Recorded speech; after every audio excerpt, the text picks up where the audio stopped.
जननीं शारदां देवीं रामकृष्णं जगद्गुरुं पादपद्मे त्वयोश्रित्वा प्रणमामि মুহুর্মুহু। বেলুড় রামকৃষ্ণ সংঘের সংঘাধ্যক্ষ পরম্পরা গ্রন্থ থেকে পাঠ।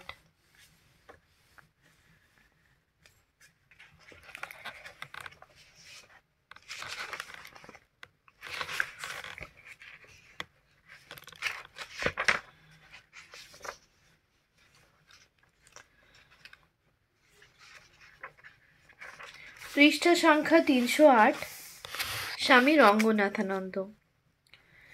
একটি 12-13 বছরের নিতান্ত বালক একদিন তার মায়ের সামনে তার এক বন্ধুকে কিছু খারাপ কথা বলে। মা তক্ষুনি সস্নেহ ধমকের সুরে তাকে বলেছিলেন, বাবা, তোমার জিহ্বাতে সরস্বতী বা বাণীর অধিষ্ঠান। অপরকে খারাপ কথা বলে সে স্থান অপবিত্র করো না। সরস্বতী যে বিদ্যা ও জ্ঞানের দেবী, সেই স্থানকে অপবিত্র করা মানে দেবী সরস্বতীকে অবমাননা করা।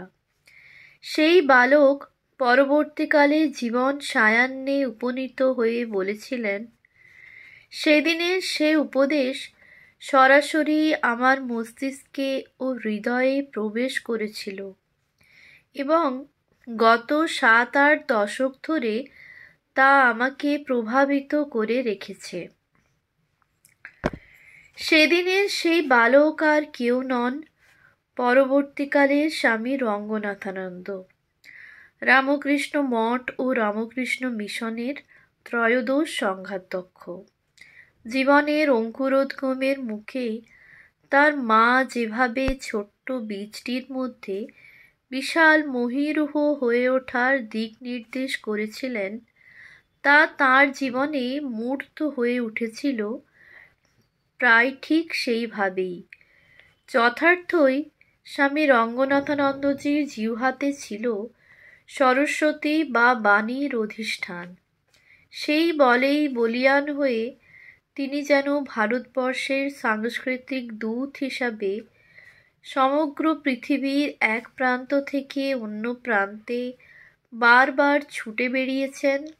এদেশের সনাতন আধ্যাত্মিকতা, ধর্ম, দর্শন ও সংস্কৃতির প্রচারক এবং আধুনিক জীবনের প্রেক্ষাপটে রামকৃষ্ণ বিবেকানন্দের সুমহান বাণীর বার্তাবহ হয়ে। সে কাজে তিনি লব্ধ প্রতিষ্ঠ এবং অত্যুচ্চ সম্মানের বিরল অধিকারী।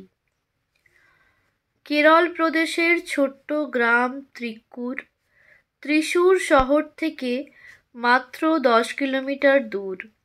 সেই গ্রামের মধ্য দিয়ে বয়ে চলেছে একটি নদী, নাম মানালি। সেই গ্রামেই 1908 খ্রিস্টাব্দের 15ই ডিসেম্বর শ্রী মা সারদা দেবীর জন্মতিথিতে জন্মগ্রহণ করেন স্বামী রঙ্গনাথানন্দজি। পূর্বাশ্রমের নাম শঙ্করন মেনন, ডাক নাম কোচাপ্পান। বাবার নাম নীলকণ্ঠ শাস্ত্রী, একজন বেদজ্ঞ পণ্ডিত। মায়ের নাম লক্ষ্মীকুট্টি আম্মা। মধ্যবিত্ত, বেশি সদস্যের পরিবার। মা বাবার 10টি সন্তানের মধ্যে শঙ্করন সপ্তম। উপরে 6 ভাই, পরে ছোট একটি ভাই ও 2 বোন। শঙ্করনের জন্ম সম্বন্ধে বেশ মজার কাহিনী আছে। 6টি পুত্র সন্তানের পর মা বাবার বড় সাধ একটি কন্যা সন্তানের। সে সময় তাঁরা বেড়াতে গেছেন ব্যাঙ্গালোর, কাছেই শঙ্কর মঠ। নিত্য সেখানে গিয়ে দেবতার কাছে পূজা দেন, কাতর প্রার্থনা জানান মনোবাসনা পূরণের। ক্রমে লক্ষ্মীকুট্টি আম্মা গর্ভবতী হন এবং আশ্চর্য ব্যাপার, আবার জন্ম দেন এক পুত্র সন্তানের। মা বাবার বিশ্বাস ভগবান শঙ্করের ইচ্ছায় এবার তাঁদের পুত্রলাভ। অতএব পুত্রের নাম রাখেন শঙ্করন। অতি শৈশবেই শঙ্করন বাবার কোলে বসে পুরাণের কাহিনী মনোযোগ দিয়ে শুনত। রামায়ণ মহাভারতের অনেক ঘটনা শুনে শুনে মুখস্থ হয়ে গিয়েছিল। পরবর্তীকালে ছোট বোন শারদাম্বাল জানিয়েছেন যে ছেলেবেলায় যখন খেলুড়ে সাথীরা ঝগড়া বিবাদ করত, তখন শঙ্করন ধ্যানে বসে যেত এবং ধ্যান থেকে উঠেই ঝগড়া মিটিয়ে দিত। সকলেই তার মীমাংসা মেনে নিত। আবার কখনো কখনো বোনকে কাছে বসিয়ে দেবদেবী স্তোত্র ও অনেক গল্প শোনাত। তাদের বাড়ির পূর্ব দিকে ৮ মাইল দূরে একটি উঁচু টিলার উপর ছিল পাথরের তৈরি একটি শিব মন্দির। ১৫০টি সিঁড়ি বেয়ে উঠতে হতো সে মন্দিরে। সেখানে ওঠানামা ছিল তাদের এক খেলা, এবং তারই মাঝে শিব পুজোয় বসা ছিল শঙ্করনের অপর একটি প্রিয় শখ। তাদের বাড়ির কাছে নদীর তীরে ছিল এক দেবী মন্দির। মায়ের সঙ্গে সেও সেখানে যেত। মায়ের জন্য ফুল বেলপাতা তুলে দেওয়া ছিল তারই কাজ।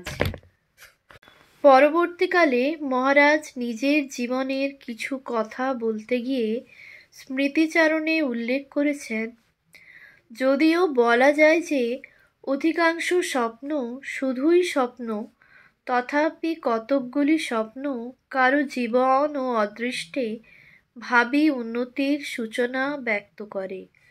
মধ্য কেরল প্রদেশে নদী তীরস্থ আমার জন্মস্থান ত্রিক্কুর গ্রামের উঁচু পাহাড়ের উপর অবস্থিত মনোরম গুহা মন্দিরে শিবের পূজায় আমি অনুরাগী ছিলাম ছোটবেলা থেকেই।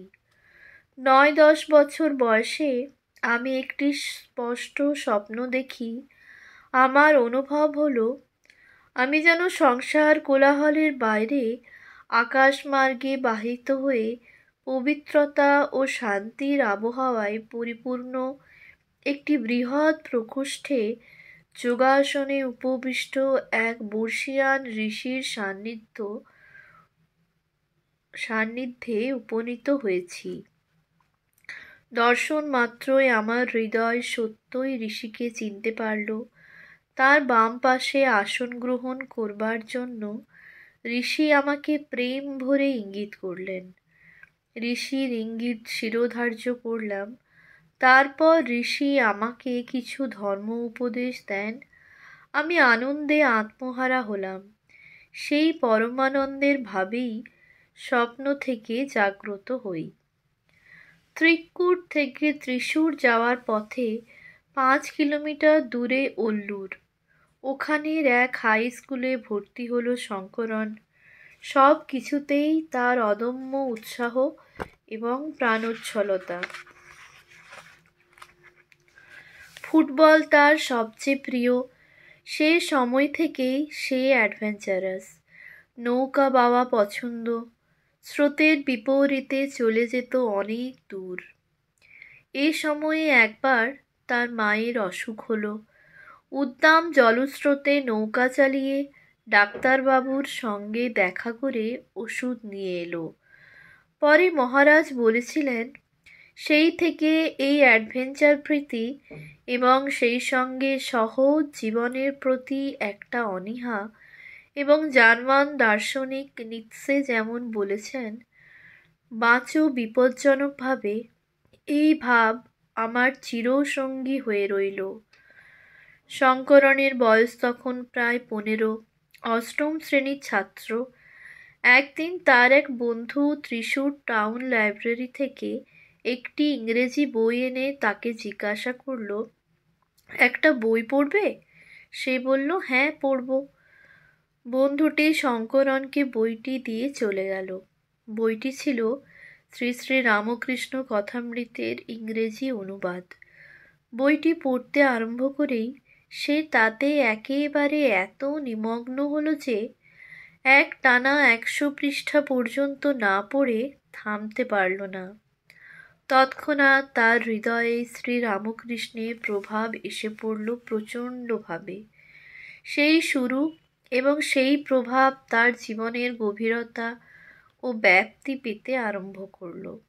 একে একে শঙ্করন পড়ে ফেলে 7 খণ্ডে স্বামীজির বাণী ও রচনা, complete works of Swami Vivekananda, 2 খণ্ডে গোস্পেল অফ শ্রী রামকৃষ্ণ, ভগিনী নিবেদিতার the master as I saw him, এবং সেই সঙ্গে মুখস্থ করে ফেলল স্বামী অভেদানন্দ রচিত শ্রী মা সারদা দেবীর উদ্দেশ্যে অনবদ্য স্তোত্র প্রকৃতিং পরমাম।